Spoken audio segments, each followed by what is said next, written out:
5 வயதில் குழந்தை நட்சத்திரமாக திரையுலகில் அறிமுகமானவர் கமல்ஹாசன். சிறு வயதிலேயே நடிப்பில் அபார திறமையை வெளிப்படுத்தி அனைவரையும் ஆச்சரியப்பட வைத்தார்.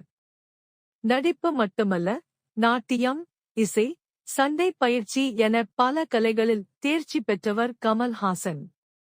அவரது உடல் மொழியும் முகபாவனைகளும் உலக தரத்தில் பேசப்படுகின்றன. ஒரே படத்தில் 10 வேடங்கள், வயதான மனிதன், இளைஞன், பெண் வேடம் என எந்த கதாபாத்திரமாக இருந்தாலும் உயிரூட்டும் நடிகர் அவர். மாற்றம் என்பதே அவரது அடையாளம். நாயகன், இந்தியன், தேவர் மகன், தசாவதாரம், விக்ரம் போன்ற படங்கள் மூலம் ரசிகர்களின் மனதில் நிரந்தர இடம் பிடித்தார். 2018ஆம் ஆண்டு மக்கள் நீதி மய்யம் என்ற அரசியல் கட்சியை தொடங்கி நேர்மையான அரசியலை மக்களிடம் கொண்டு செல்ல முயன்றார்.